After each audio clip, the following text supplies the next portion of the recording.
শোনো আমার পিরিয়ড হয়েছে, ছাড়ো। তোমাকে আমার জন্য প্যাড আনতে বললে তুমি সেটাকে কাগজে মুড়ে কালো প্যাকেটে মুড়ে সেটাকে আমার জন্য নিয়ে আসো কেন? তোমার বউয়ের কি কোনো গোপন রোগ আছে? পিরিয়ডের সময় মেয়েদের হাতে খেলে অমঙ্গল হয়। স্বর্ণ,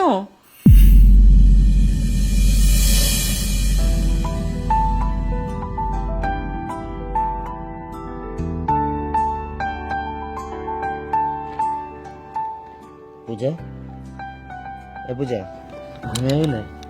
একটু কাছে এসো না, শোনো একটু কাছে এসো না। শোনো, ছাড়ো, ভালো লাগছে না।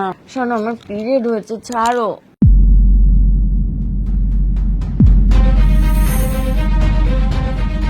এ কি এরকম লাফিয়ে উঠলে কেন? তুমি কি গো, কোনো জ্ঞান গম্যি নেই নাকি তোমার? কেন, কি হয়েছে? কি হয়েছে মানে? কি হয়েছে মানে কি? তোমার পিরিয়ড হয়েছে আর তুমি এই নতুন ম্যাট্রেসটার উপরে শুয়ে রয়েছো। এই ম্যাট্রেসটা আমি কদিন মাত্র আগে এতগুলো টাকা দিয়ে কিনে নিয়ে এলাম, আর তুমি এখন এটার উপরে শুয়ে রয়েছো। যদি দাগ লেগে নষ্ট হয় তখন কি হবে? যদি দাগ লেগে নষ্ট হয়েছে তো তোমার একদিন কি আমার একদিন। কি বলছো কি তুমি এসব? আর তাছাড়া আমি তো প্রোটেকশন নিয়েই শুয়েছি। প্রোটেকশনে গুলি মেরেছে, তুমি নামো তো। প্রোটেকশন নিয়েছি কেন? গত মাসের কথা তোমার মনে নেই? গত মাসে তো সারা বিছানা দাগ লাগিয়ে নষ্ট করেছিলে। শোনো, ওটা অ্যাক্সিডেন্ট, কোনো কারণে লিকেজ হয়ে গেছিল। আরে সেই জন্যই তো বলছি আমি কোনো রিস্ক নিতে পারবো না। নামো তুমি, নামো। এই ম্যাট্রেসটার অনেক দাম, নষ্ট হয়ে গেলে খুব গায়ে লাগবে। নামো তুমি এখান থেকে, নামো। স্বর্ণ, আমি এখন এই অবস্থায় নিচে শোবো? আরে হ্যাঁ রে ভাই, নিচে শো। এই কথা নিচে শুলে এমন কিছু মহাভারত অশুদ্ধ হবে না। নাও, নামো। আরে কি হলো, নামো। কি রে ভাই, নামো, নামো। কি তাকিয়ে দেখছো? নামো, দাদি নামো।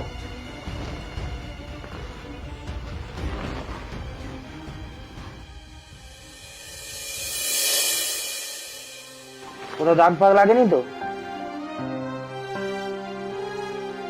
এই নাও।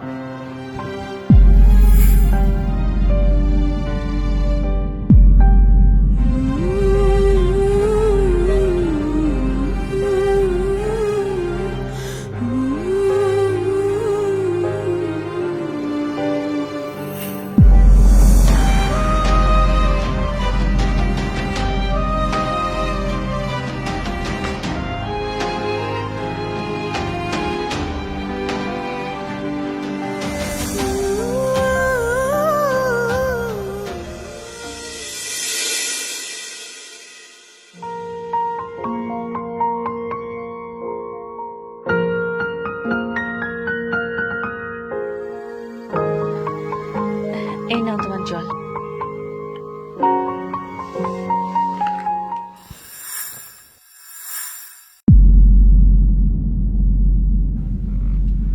তুমি আজকেও টিফিন ফিরিয়ে এনেছো? দুপুরে কিছু খাওনি? হ্যাঁ, বাইরে খেয়েছি। বাইরে? বাইরে কেন? আমি এত কষ্ট করে রান্না করে দিলাম। কেন, কি হয়েছে? বাইরে খেয়েছি তো, এত প্রশ্ন করো কেন? হাজারটা প্রশ্ন। খাইনি খাইনি, আমার মন মরছে, আমি যেখানে খুশি খাবো। তুমি টিফিন দিয়েছো বলেই কি আমাকে খেতে হবে নাকি? তোমাকে আমি বলেছি আমার জন্য টিফিন বানাতে? আমি তো বলিনি, তুমি তো নিজের ইচ্ছায় বানিয়েছো। আর তোমাকে না বারবার বলেছি যে এই অবস্থায় তুমি রান্না করে যাবে না। কেন গেছো রান্না করে? কেন বানাতে গেছো আমার জন্য টিফিন? আমি তো বলিনি বানাতে। স্বর্ণ, তুমি কোন যুগে বাস করছো? তোমার নাকামি বন্ধ করো তো। তোমার জ্ঞান দিতে আসবে। তোমার তোমার জ্ঞান না, তুমি তোমার কাছে রাখো। যেটা বলছি সেটা শোনো। বাড়িটা আমার, সুতরাং আমি যেটা বলবো সেটাই শুনবে। স্বর্ণ, এই কদিন তুমি রান্নাঘরে ঢুকবে না, ঠিক আছে? এটা আমার অর্ডার, আর এটা তোমাকে ফলো করতেই হবে। আমাকে একজন জ্যোতিষী বলেছে পিরিয়ডের সময় মেয়েদের হাতে খেলে অমঙ্গল হয়। কি? তুমি ওনার কথা মেনে নিলে? মানবো না কেন? না মানার কি আছে? না মানার কি আছে? বিয়ের পর থেকে তো আমি তোমার যখনই পিরিয়ড চলে তখন তোমার হাতেই খাই, আর সেই জন্য আমার কেরিয়ারের কোনো উন্নতি হচ্ছে না। যাকে তাই হয়ে আছি, যেখানে ছিলাম সেখানেই আছি। তোমাকে আমি বারবার নিষেধ করে দিচ্ছি, এই কয়েকটা দিন রান্নাঘরে যাবে না। আর আমার জন্য অন্তত খাবার বানানোর কোনো প্রয়োজন নেই। বিরক্তিকর।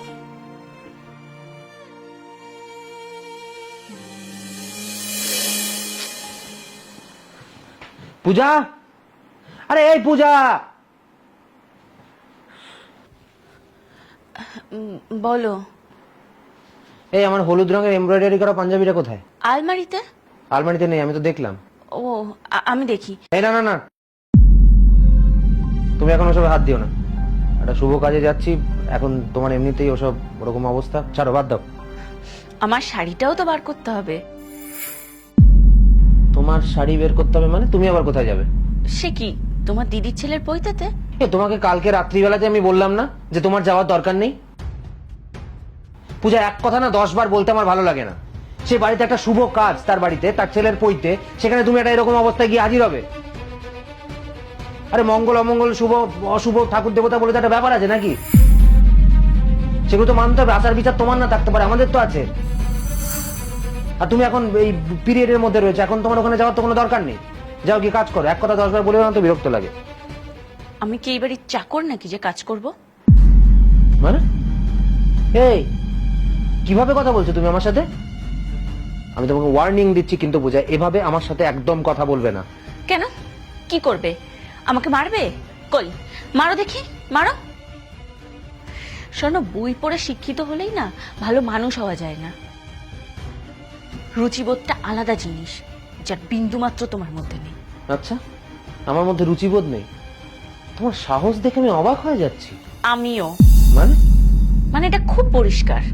মাসের এই যে 4-5টা দিন আমি পিরিয়ডের মধ্যে থাকি, সেই সময়গুলো তুমি একটা শিক্ষিত মানুষ হয়েও আমার সাথে অচ্ছুতের মতন ব্যবহার করো। কেন কেন করো তুমি এরকম? এই জিনিসটা যদি না থাকতো তাহলে তো মানুষের সৃষ্টি হতো না। তুমি এই সময় আমাকে খাট থেকে মাটিতে নামিয়ে শুইয়েছো, তোমার লজ্জা লাগে না? তোমার কোন জ্যোতিষী বলেছে পিরিয়ডের সময় তুমি নাকি আমার হাত থেকে খাচ্ছ বলে তোমার প্রমোশন হচ্ছে না? সিরিয়াসলি? তুমি আমার সাথে এমন একটা ব্যবহার করো যেন এটা একটা ছোঁয়াচে রোগ। শোনো, এত পড়াশোনা করার পর যদি তোমার মানসিকতা এরকম হয়, ওরকম পড়াশোনাকে আমি ঘেন্না করি। শুধু তুমি না, তুমি, তোমার দিদি, ইনফ্যাক্ট এই বাড়ির সবাই সবাই এই সময় আমার সাথে এরকম করে। ছি, এটাও তো আমাদের জীবনেরই একটা অঙ্গ। এটা থেকে তো আমরা বাদ দিতে পারবো না। এই সময় এটা ছোঁয়া যাবে না, এটা করা যাবে না, এখানে যাওয়া যাবে না। কেন কেন এই সময় মেয়েরা সাধারণ জীবন যাপন করতে পারবে না? তোমাকে আমার জন্য প্যাড আনতে বললে তুমি সেটাকে কাগজে মুড়ে, কালো প্যাকেটে মুড়ে সেটাকে আমার জন্য নিয়ে আসো। কেন? তোমার বউয়ের কি কোনো গোপন রোগ আছে? এত লজ্জা কিসের? শুধু তুমি নাও, ওষুধের দোকানে গেলে ওষুধের দোকানদারটাও সেই কাগজে মুড়ে, কালো প্যাকেটে মুড়ে দেবে। কেন? এটা তো কোনো রোগ নয়, এটা আমাদের শরীরের অঙ্গ। এত লজ্জা কিসের? আজকের পর থেকে যদি তুমি আমার সাথে এই বিষয় নিয়ে কোনো রকম কোনো দুর্ব্যবহার করো, তাহলে আমার থেকে খারাপ কিন্তু আর কেউ হবে না। পূজা, যেও না। I am really sorry. Puja, Puja, I am really sorry. তুমি বিশ্বাস করো, এর আগে কখনো আমাকে এভাবে এভাবে কেউ বোঝায়নি, তাই আমি সত্যিই বুঝিনি। আমার কাছে ধারণাটাই আলাদা ছিল। আজ তুমি আমাকে এভাবে বলে আমার চোখ খুলে দিলে। সত্যি তো, সত্যি তো, এটা আমাদের জীবনের অঙ্গ। আমরা কেন এটাকে নিয়ে রাগঢাক করবো? রাগঢাক করা তো উচিত নয়। I am really sorry. তুমি তুমি আমার সাথে আমার দিদির বাড়ি চলো, আমরা একসাথে পৈতেতে যাব। যদি দিদি কিছু বলে আমি বুঝে নেব। আর শুধু দিদি নয়, আজ থেকে আমার চোখের সামনে যেখানেই আমি এরকম কিছু দেখব, নিশ্চয়ই প্রতিবাদ করব। তোমার বলা কথাগুলো আমার চিরজীবন মনে থাকবে। I am really sorry. Please আমাকে ক্ষমা করে দাও, প্লিজ।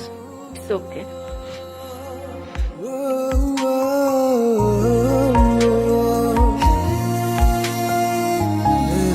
Yeah.